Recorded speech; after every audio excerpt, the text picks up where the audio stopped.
하나님의 임재의 기쁨은 정말 강렬을 합니다. 저는 예수 믿기 전에 스마일 증후군을 알았습니다. 겉으로 웃잖아요. 제가 어릴 때부터 늘 들었던 이야기가 있습니다. 예수님을 믿지도 않는데 야, 인상 좋다, 이 소리는 어릴 때부터 들었습니다. 지금도 주민들이나 불신자들 누구를 만나더라도 야, 어떻게 그렇게 인상이 좋으십니까? 이렇게 이야기를 합니다. 어릴 때 이렇게 늘 싱글레 번글레 하면서 다녔습니다. 그래서 별명이 싱글레 번글레였습니다. 속으로는 우울증이 있는 거예요. 얼마나 우울한지 모르는 겁니다. 속으로 슬픔과 우울함과 공허함, 이런 것들이 굉장히 많았습니다. 그러다가 제가 고등학교 3학년 때 정말 예수 그리스도를 영적으로 체험하는 그런 날이 있었습니다. 그 순간 아직도 잊을 수 없는 게 세상이 완전히 다르게 보이는 거예요.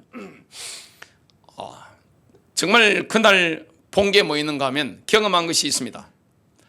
세상에 음악이 흐르는 거예요. 너무너무 아름다운 거예요. 지나가는 모든 사람들을 붙잡고 안아주고 싶은 거예요. 예수를 전하고 싶은 거예요. 너무 기쁜 것을 경험했습니다. 지금도 기쁘게 삽니다. 여러분, 하나님의 임재의 기쁨이라는 것은 주님이 우리에게 날마다 시간마다 주시는 겁니다. 그래서 성령님의 열매 가운데 하나가 뭡니까? 바로 조입니다. 기쁨이에요. 즐거움이에요. 길을 가다 보면 많은 분들이 저한테 물어봅니다. 목사님, 무슨 좋은 일이 있으세요? 제가 혼자 이렇게 걸어가다 보면 그 이야기를 하는 거예요. 그게 정상인 겁니다. 신자에게는 뭐가 있습니까? 하나님의 임재가 있으니까, 위에서 주시는 임재가 있으니까 영의 기쁨이 있는 겁니다. 기쁜 거죠. 하나님은 슬픈 분이 아닙니다. 기쁜 거예요. 특히 오늘 초막절, 장막절인데, 추수감사절인데, 이스라엘의 절기는 약속의 시간들입니다. 메시아 예수가 곧 절기들의 성취입니다. 여러분, 하나님께서는 메시아의 발자취를 절기로 딱딱 지정해 놓으신 겁니다. 달을 중심으로. 그걸 메시아 예수께서 성취하신 겁니다. 유월절을 성취하신 분이 그리스도십니다. 무교절, 초실절, 오순절까지 완벽하게 성취했습니다. 재림의 때에 성취하실 게 뭡니까? 나팔절, 대속제일, 초막절입니다.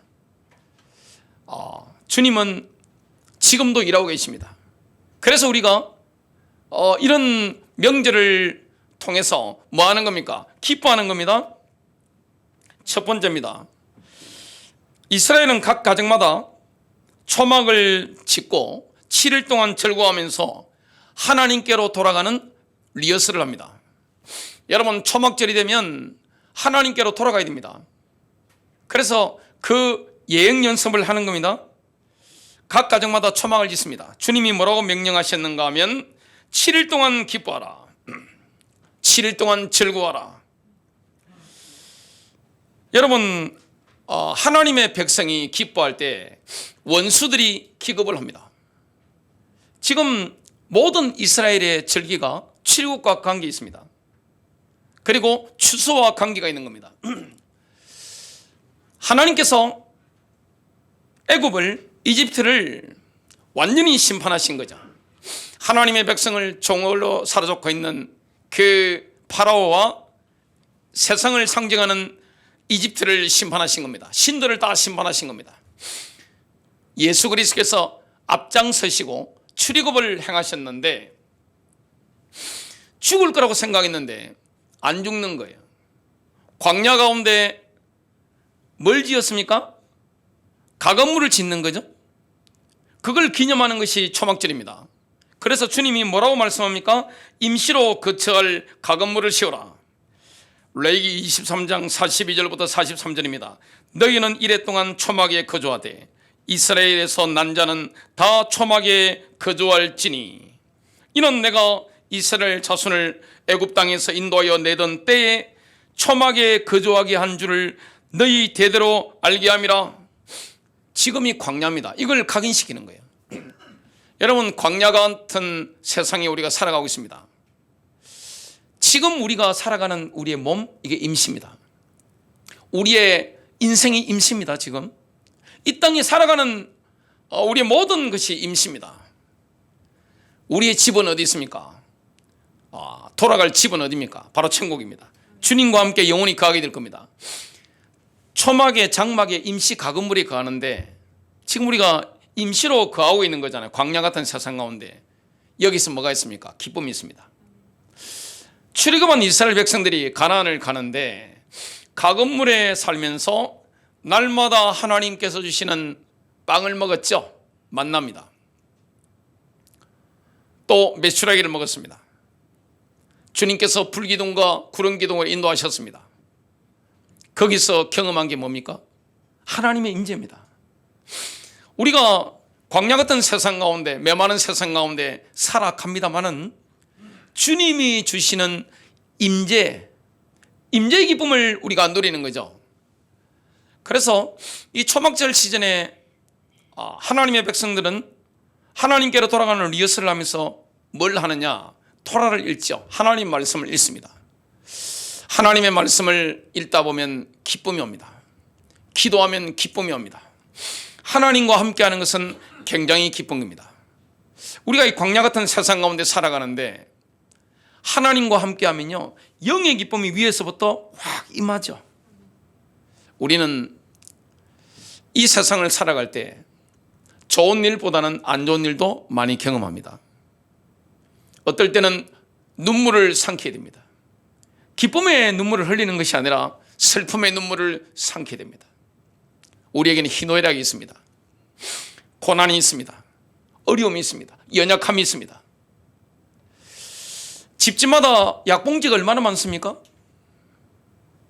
집집마다 아이들 키우면 약봉지 많죠? 중년의 세대도 약봉지가 있죠? 노년대 보세요. 우리 어머니 하시는 말씀, 내가 약으로 산대 하면서 이렇게. 약이 얼마나 많은지 모릅니다. 근데 이런 연약한 인생, 광야 같은 인생 살아가는데 주님이 우리에게 주시는 게 뭡니까? 임재입니다. 임마누엘이죠. 임마누엘의 기쁨. 날마다 기도할 때마다, 말씀을 묵상할 때마다 주님이 우리에게 주시는 것이 무엇입니까? 임재의 기쁨입니다. 나락을 것 같죠? 얼마나 기뻐요? 야, 세상에 이렇게 기쁠 수 있을까? 그 환희, 하나님의 임재 속에서 오는 그 기쁨, 즐거움이라고 하는 것은 저는 마약을 안 해봤는데 마약하는 것보다 더 강할 겁니다. 그 영적인 엑스타시, 이게 얼마나 기쁩니까? 하나님은 우리가 연약하다 할지라도, 우리가 부족하다 할지라도, 우리에게 공감이 밀려온다 할지라도 광야 같은 세상 가운데서 기쁨을 주시는 분입니다. 이걸 리허설을 하는 거예요. 그리고 어떤 리허설을 하느냐?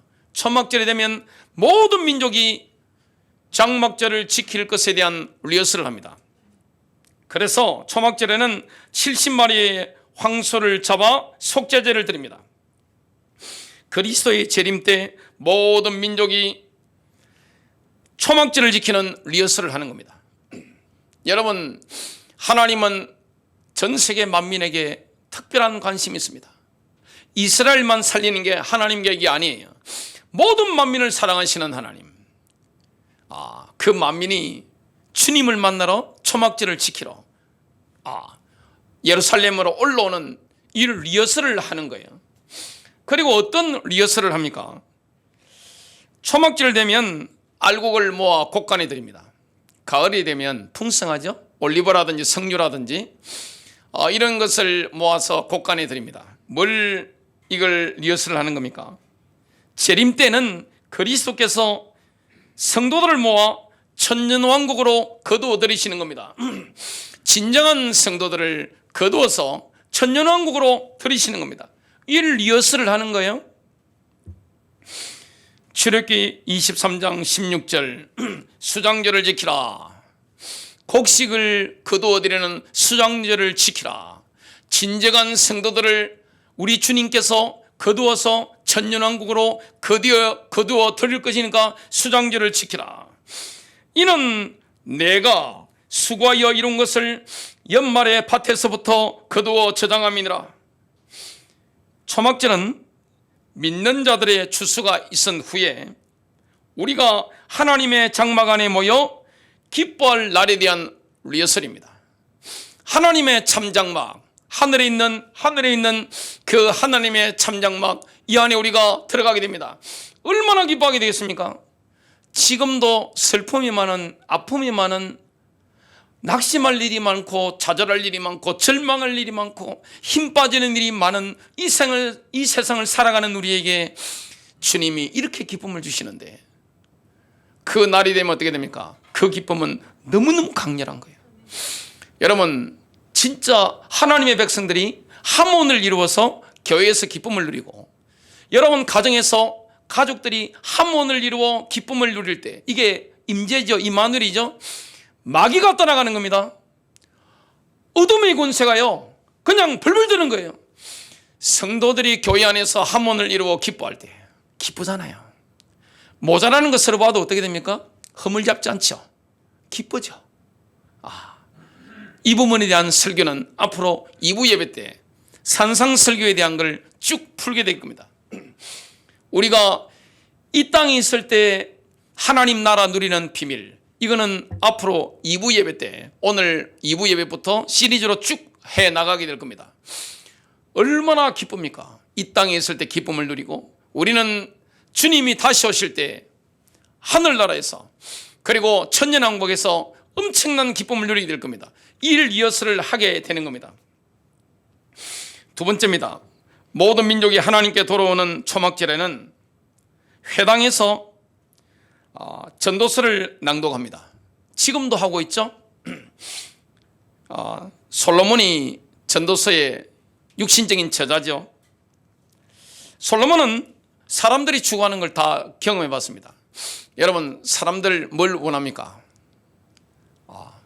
남자들이 모여서 이렇게 이야기하는 거 들어보면 아마 여자분들은 깜짝깜짝 놀랄 겁니다.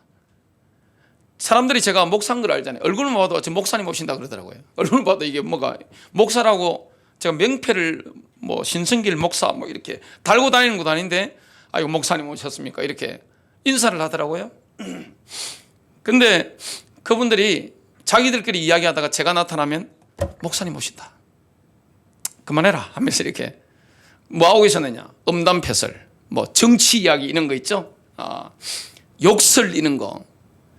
세상 사람들입니다.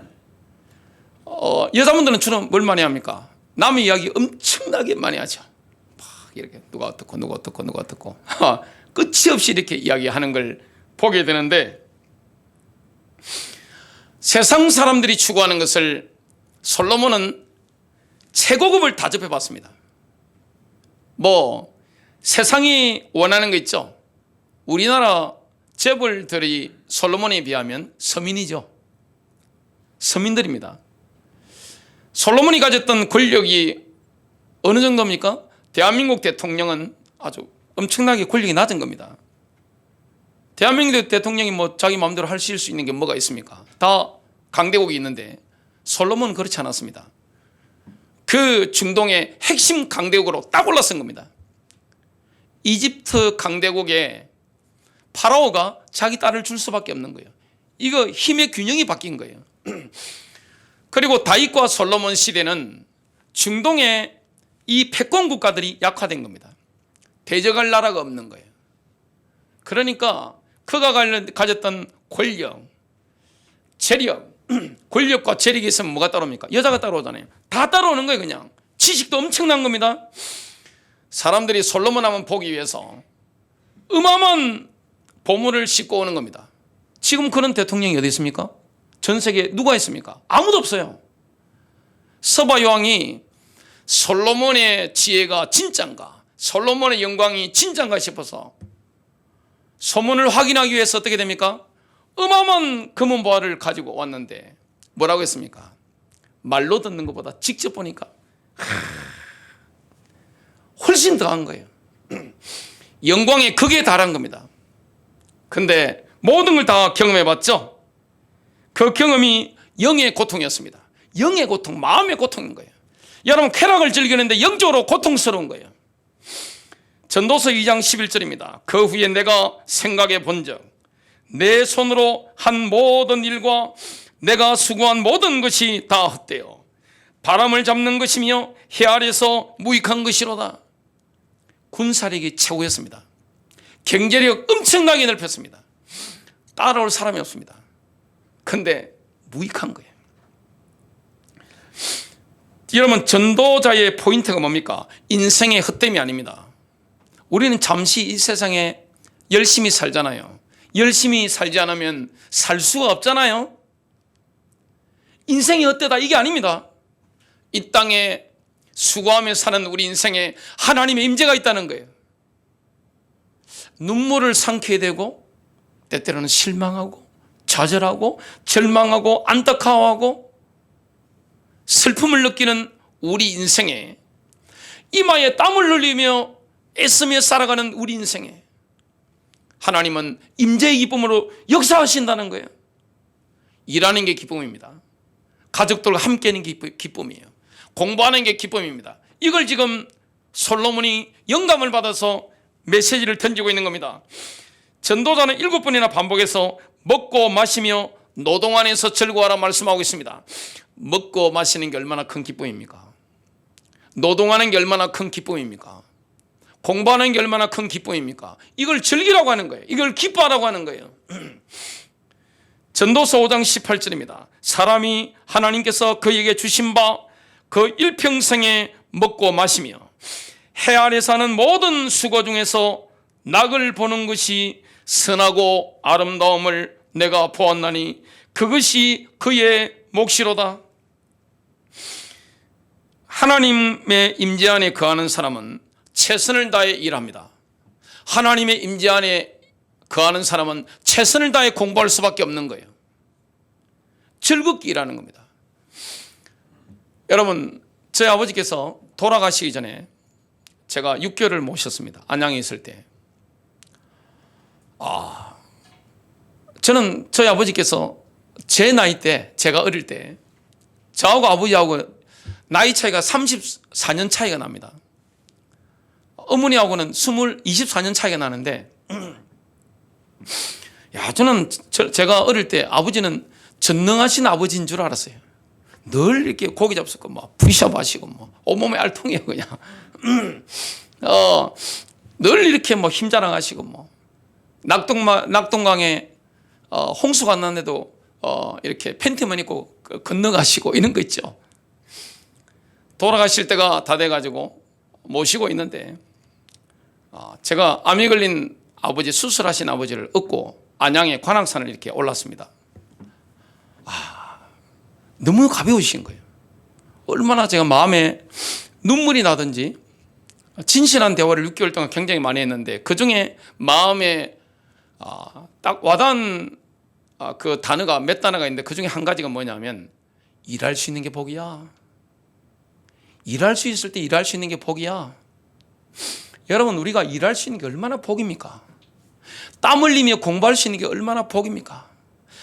여러분, 먹고 마실 수 있는 게 얼마나 복입니까? 임재 가운데 먹고 마시라는 거예요. 기독교는 금욕적인 종교가 아닙니다, 여러분. 성경은 굶으라, 먹지 마라 이렇게 한 말씀이 아니에요. 즐기라는 거예요. 식사 자리가 축제가 되라는 거예요. 공부하는 거, 일하는 게 축제로 만들어라는 거예요. 그걸 기쁨으로 주겠다, 그 말씀을 하시는 겁니다. 전도서 9장 10절입니다. 내 손이 이를 얻는 대로 힘을 다하여 할지어다. 힘을 다해 일하라는 거예요. 할 수 있을 때. 내가 장차 들어갈 서울에는 일도 없고 계획도 없고. 죽어보세요. 일이 어디 있습니까? 지식도 없고 지혜도 없음이니라. 그리고 이 전도서에는 뭘 강조하고 있습니까?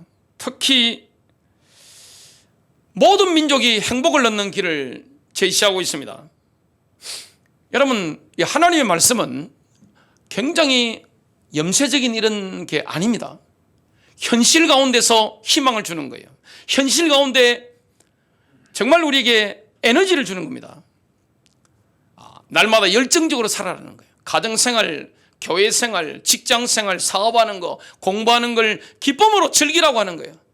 내가 너와 함께 하겠다. 임재 속에서 즐기라고 하는 거예요. 전도서 11장 9절부터 10절에 보면 사람들이 잘 준비가 안 돼 있는 게 뭡니까? 자신의 죽음이죠. 제가 요양원에 매주 들어가잖아요. 예배인 들어가는데 돌아가실 준비를 안 하고 계세요. TV만 보시고 대부분의 분들이 멍하니 계신 거예요. 너무 안타까워요. 근데 요즘 말씀 드려보니까 그 치매 전문 병원인데 눈이 반짝반짝해서 돈 이렇게 숨겨놓으셨다가 만원씩 헌금하시는 분들도 계시더라고요. 눈빛이 돌아온 거예요. 정신이 돌아오시는 걸 제가 봅니다. 저희 장모님도 보니까 정신이 많이 돌아오신 거예요. 깜짝 놀랍니다. 지금 요즘 예배인도 하면서 예배라는 거 이만큼 능력이구나. 여러분, 죽을 준비가 안 돼 있잖아요. 현대인들이 우주의 종말을 기대하고 있지 않잖아요. 결국은 이 세상이 끝나잖아요. 새로운 세계가 열리잖아요. 여러분, 재림이라는 것은 두려워 떨 필요가 없는 거예요. 언제 올까 막 두려워하고, 이거는 성경적인 재림 관이 아닙니다. 삶을 즐기라는 거예요. 인생을 즐기라는 거예요. 기뻐하라는 거예요. 근데 뭘 준비하라는 겁니까? 자신의 죽을 때가 있음을 기억하라는 거예요. 언젠가는 갑니다. 그래서 우리가 이 땅에 살아있을 동안에 뭐 해야 됩니까? 열심히 일해야 돼요. 열심히 공부해야 됩니다. 열정적으로 주님을 섬겨야 되는 겁니다. 그러면서 이런 메시지를 합니다. 전도서 11장 9절 10절 청년들에게 말합니다. 청년이여, 내 어린 때를 즐거워하며 내 청년의 날들을 마음에 기뻐하여 마음에 원하는 길들과 내 눈이 보는 대로 행하라.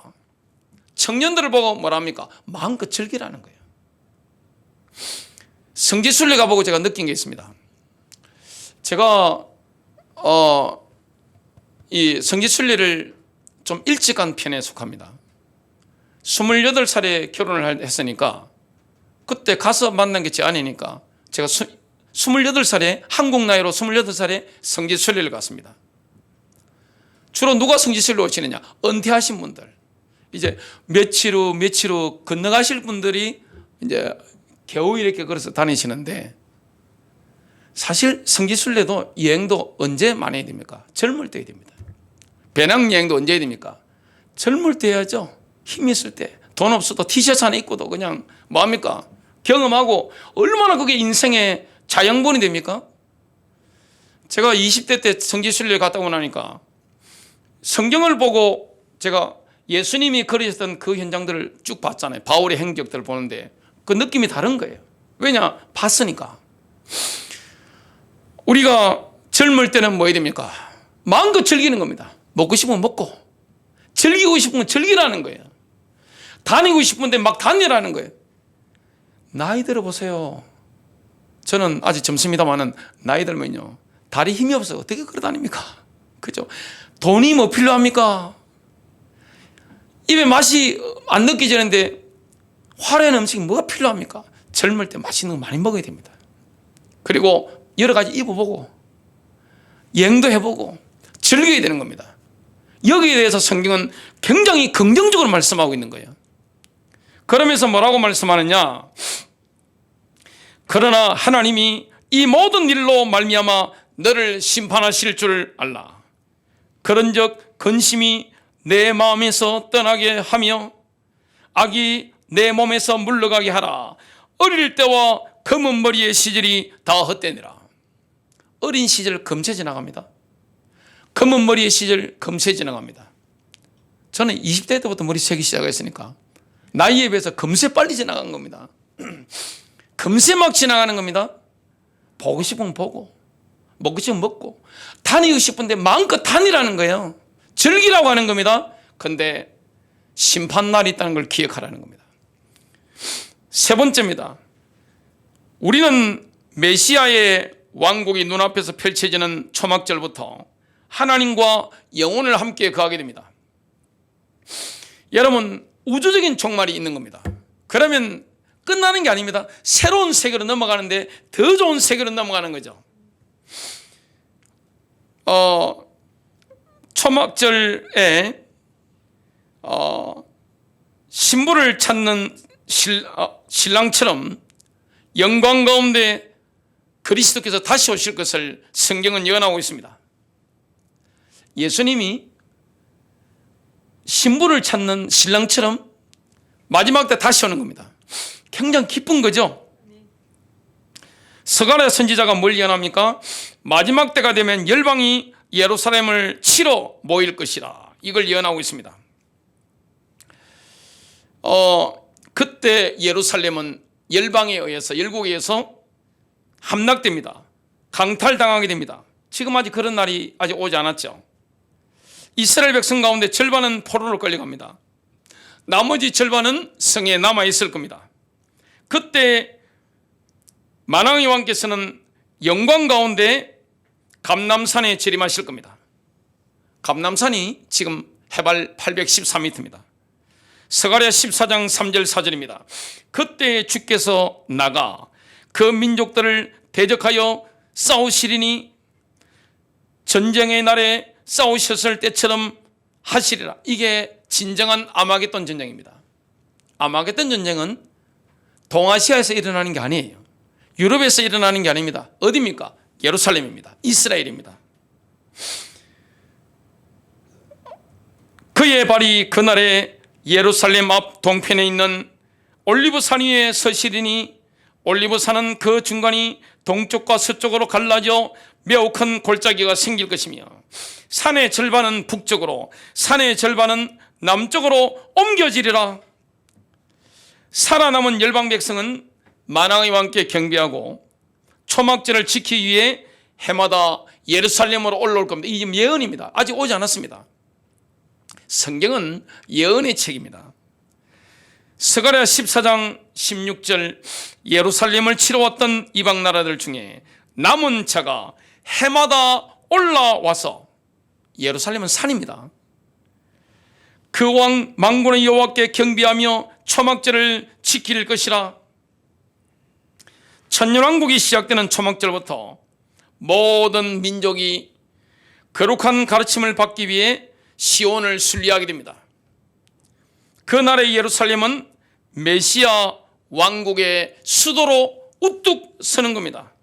이사야서 2장 2절부터 3절입니다. 마지막 날들에 주의 전에 산이 산들의 정상에 세워질 것이요 작은 산들 위에 높아지리니 모든 민족들이 그곳으로 몰려들 것이라. 많은 백성이 가며 말하기를 너희는 오라, 우리가 주의 산에 야곱의 하나님의 전에 올라가자. 그리하면 그가 그의 길을 우리에게 가르치실 것이며 우리는 그의 길에서 행하리니 이는 율법이 시온에서 나오며 주의 말씀은 예루살렘으로부터 나올 것임이라 하리라. 메시아께서 국제적인 문제들을 해결하시는 시즌이 오면 전 세계적인 무장 해제가 있게 될 겁니다. 지금 전 세계 군비가 증강되는 거 한번 보세요. 한국 방위산업체가 이렇게 뜨게 될 줄 어떻게 상상이나 했겠습니까? 살성용 무기가 전 세계로 엄청나게 거래되고 있습니다. 어마어마한 분쟁들이 지금 전 세계적으로 일어나고 있습니다. 이게 지금 예수께서 재림하시면 어떻게 됩니까? 단번에 해결되는 거죠. 그런 날이 오게 될 겁니다. 이사야서 2장 4절입니다. 그가 모든 민족들 가운데서 심판하시며 많은 백성을 책망하시리니 그들이 자기 칼들을 두들겨서 보습을 만들며 자기 창들을 두들겨서 낫을 만들 것이요 민족이 민족을 대적하여 칼을 들어 올리지 아니할 것이며 그들이 더 이상 전쟁을 배우지 아니하리라. 주님이 다시 오시면 육군 사관학교가 필요가 없습니다. 해군 사관학교, 공군 사관학교가 필요가 없는 거예요. 군대가 필요가 없는 거예요. 베드로는 천년왕국 후에 새 하늘과 새 땅이 시작될 것을 예언합니다. 베드로서 3장 12절 13절 하나님의 날이 오기를 고대하고 열망하라.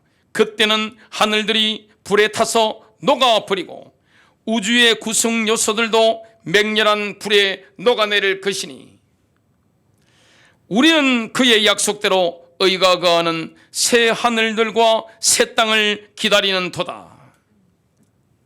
결론 맺습니다. 하나님이 우리에게 주시는 게 뭡니까? 기쁨입니다. 이 땅에서도 우리에게 주시는 게 뭡니까? 일하면서 기뻐하라는 거예요. 공부하면서 기뻐하라는 거예요. 저한테는 목회하면서 기뻐하라는 거예요. 가정생활하면서 기뻐하라는 거예요. 직장생활하면서 기뻐하라는 겁니다. 그러면서 우리를 어디로 인도하기를 원합니까? 영원 가운데 영원토록 함께하기를 원하는 겁니다. 이게 주님의 사랑입니다. 주님은 우리와 함께하기를 원합니다. 지금도 그리스도를 믿는 자에게 주님이 임마누엘 하시죠. 얼마나 기쁩니까? 우리는 병들 수 있습니다. 아플 수 있습니다. 슬플 수 있습니다. 낙심될 수 있고 힘이 다 빠질 수 있습니다. 그러나 그것과 상관없는 성령님이 우리의 영에 주시는 기쁨, 영의 기쁨이 넘칩니다. 솔로몬이 누렸던 것은 뭡니까? 세상 쾌락이었어요. 그게 영의 고통이었다고, 마음의 고통이었다고 솔로몬은 고백했습니다. 늙음하게 고백했죠. 우리는 뭘 고백합니까? 인생이 축제잖아요. 인생이 잔치잖아요. 오늘이 페스티벌이고 내일이 페스티벌입니다. 승리하시기를 주님의 이름으로 축복합니다.